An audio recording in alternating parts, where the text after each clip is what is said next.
Hello മുത്തുമണിയിലെ ഇതൊക്കെ പാട് സുഖല.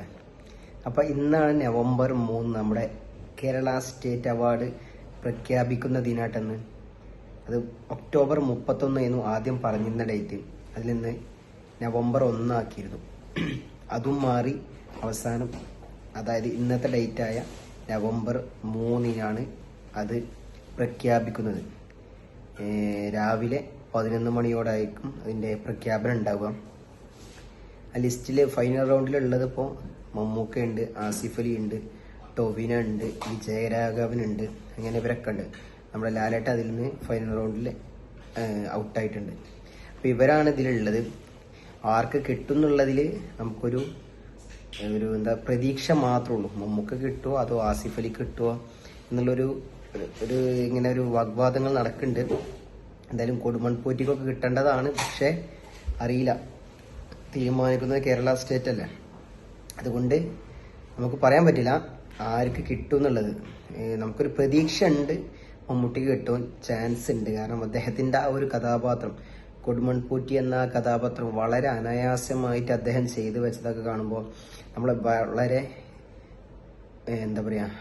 പേടിപ്പിക്കുന്നതായിട്ടും ചിന്തിപ്പിക്കുന്നതായിട്ടും ഭയാനകരമായിട്ടും എല്ലാം കൊണ്ടും ആ ഒരു ക്യാരക്ടർ അദ്ദേഹം വേറെ ഒരു ലെവലിലാക്കിയിട്ടുണ്ട്.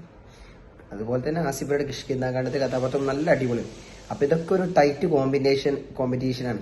ആർക്ക് കിട്ടും എന്നുള്ളത് നമുക്കൊരു സത്യം പറഞ്ഞാൽ പ്രെഡിക്റ്റ് ചെയ്യാൻ പറ്റില്ല എന്നാണ് ഞാൻ പറഞ്ഞത്. എന്തായാലും ഇന്ന് 11 മണിയോടെ അതിൻ്റെ ഒരു പ്രഖ്യാപനം ഉണ്ടാകും. അതുവരെ നമ്മൾ വെയിറ്റ് ചെയ്യേണ്ടി വരും. എന്തായാലും ഫൈനൽ റൗണ്ടിൽ നമ്മുടെ ലാലേട്ടൻ അതിൽ ഔട്ടാണ്. അതിൽ മലയൻകോട്ടെ വാലിബൻ എന്ന ആ ഒരു സിനിമയുടെ ആ ക്യാരക്ടറിനാണ് അദ്ദേഹത്തിൻ്റെ അതിൽ പരിഗണിച്ചിരുന്നത്. പക്ഷെ ആ ഒരു ക്യാരക്ടറിൻ്റെ അവാർഡ് ഫൈനൽ റൗണ്ടിൽ നിന്ന് ഒഴിവാക്കിയിട്ടുണ്ട്. പിന്നെ അതുപോലെ തന്നെ നമ്മുടെ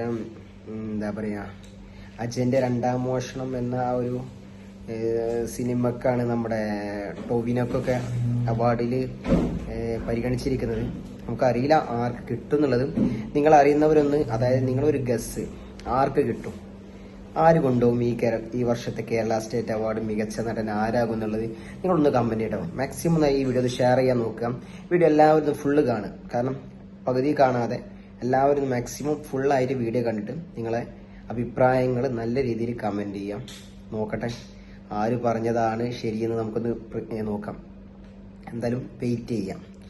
അതുപോലെ തന്നെ നമ്മുടെ മമ്മൂക്ക നായകനായിട്ട് ഒരു 5-8 മാസത്തിന് ശേഷം അദ്ദേഹത്തിന് ഒരു പടം റിലീസാകാൻ പോകും November 27 കളങ്കാവൽ. ഞാൻ ഒരുപാട് വീഡിയോസിൽ പറഞ്ഞിട്ടുണ്ട്. എന്നാലും അതിൻ്റെ പ്രതീക്ഷകൾ അങ്ങനെ കൂടി വരും. അതിൻ്റെ ഓരോ ഫാൻ മെയ്ഡ് പോസ്റ്റേഴ്സൊക്കെ വരുമ്പോൾ ഒരുപാട് പ്രതീക്ഷകളാണ് നമുക്ക് തന്നെ. അദ്ദേഹത്തിൻ്റെ ആ ഫേസിൽ തന്നെ ഒരു വില്ലനിസവും ഒരു വേറൊരു അത് നമ്മൾ അദ്ദേഹത്തിൻ്റെ മുൻപുള്ള ചിത്രങ്ങളിലൊന്നും കാണാത്ത രീതിയിലുള്ള ഒരു മാനറിസങ്ങളൊക്കെ അദ്ദേഹത്തിൽ നിന്ന് കാണാൻ കഴിയുന്നുണ്ട്. നമുക്ക് പ്രതീക്ഷയ്ക്ക് അപ്പുറമുള്ള ഒരു കഥാപാത്രമായിട്ടാണ് എനിക്ക് തോന്നിയത്. കാരണം നമ്മുടെ അതിൽ വർക്ക് ചെയ്ത ആളുകളിൽ നിന്ന് നമുക്ക് കിട്ടിയ റിപ്പോർട്ട് വെച്ചിട്ട് മമ്മൂക്ക തകർക്കുമെന്ന് തന്നെ. മാത്രമല്ല ചിത്രം വമ്പൻ റിലീസായിട്ട് തന്നെയാണ് വരാൻ പോകുന്നത്. ഡിസ്ട്രിബ്യൂഷൻ നമ്മുടെ ദുൽഖറിൻ്റെ വൈഫർ ഫിലിംസാണ് ചെയ്യുന്നത്. അതുകൊണ്ട് തന്നെ നമുക്ക് ഒരു തിയേറ്ററിൽ മാക്സിമം കിട്ടുമെന്നാണ് നമുക്ക് പ്രതീക്ഷ. മാക്സിമം തിയേറ്റർ കിട്ടും, മാക്സിമം നല്ല രീതിയിൽ അവർ റണ്ണിങ് ചെയ്യിപ്പിക്കും എന്നുള്ളൊരു ഇതുള്ളൂ നമുക്ക്. കാരണം നല്ല രീതിയിലാണ് ഇതുവരെയുള്ള, അതുപോലെ തന്നെ മമ്മൂട്ടി കമ്പനിയാണ് പ്രൊഡക്ഷൻ. ഇതിലുള്ള എല്ലാ ചിത്രങ്ങളും ഹിറ്റാണ്, ഒന്നും ഫ്ലോപ്പ് ആയിട്ടില്ല. അപ്പോൾ അതുകൊണ്ട് തന്നെ നല്ല ക്വാളിറ്റി സിനിമകൾ മാത്രം സെലക്ട് ചെയ്ത് ചെയ്യുന്ന ഒരു കമ്പനി കൂടിയാണ്. അതുതന്നെ പിന്നെ മമ്മൂക്കയുടെ സെലക്ഷൻ ഇപ്പോൾ ഒരുപാട് മാറി വമ്പൻ സെലക്ഷൻ, നല്ല അടിപൊളി സെലക്ഷനാണ് അത്. അപ്പോൾ അതുകൊണ്ട് നമുക്ക് പ്രതീക്ഷിക്കാം. ഇതിൻ്റെ വിഷയത്തിൻ്റെ ട്രെയിലർ November 9 നമുക്കൊരു ചാൻസ് ഉണ്ട്. November 9 നമുക്ക് കേൾക്കുന്നുണ്ട്. കാരണം അതിൻ്റെ ട്രെയിലറിൻ്റെ സെൻസറിങ് കഴിഞ്ഞിരിക്കണം. അതുപോലെ പടത്തിലൊക്കെ സെൻസറിങ് കഴിഞ്ഞിരിക്കണം. ട്രെയിലറിൻ്റെ സെൻസറിങ്ങിൽ ഏകദേശം 2 മിനിറ്റിൻ്റെ അടുത്തുണ്ടാവും ഇതിൻ്റെ ട്രെയിലറിൻ്റെ ഡ്യൂറേഷൻ. November 9 കേൾക്കുന്നുണ്ട്. ചെറിയൊരു റൂമറാണ്, ചാൻസ് ഉണ്ട്, പ്രതീക്ഷിക്കാം. കേട്ടോടത്തോളം ഒരു സംഭവമാണ്. ട്രെയിലറൊക്കെ വേറെ രീതിയിലാണ് അവർ കട്ടിങ് ചെയ്ത് വെച്ചും വേറെ ഒരു നമുക്ക് എങ്ങനെയൊക്കെ കാണാൻ പറ്റും, എങ്ങനെ കാണാൻ പറ്റില്ല എന്നുള്ളതൊക്കെ അതിലൂടെ നമുക്ക് വ്യക്തമാക്കാം. അപ്പോൾ വെയിറ്റ് ചെയ്യാം. നമുക്ക് വീഡിയോ ഇഷ്ടപ്പെട്ട ഒന്ന് മാക്സിമം ഷെയർ ചെയ്തോളി, കമൻറ്റ് ചെയ്തോളി, നിങ്ങളെല്ലാവരും എത്തിച്ചോളി. ഓക്കെ.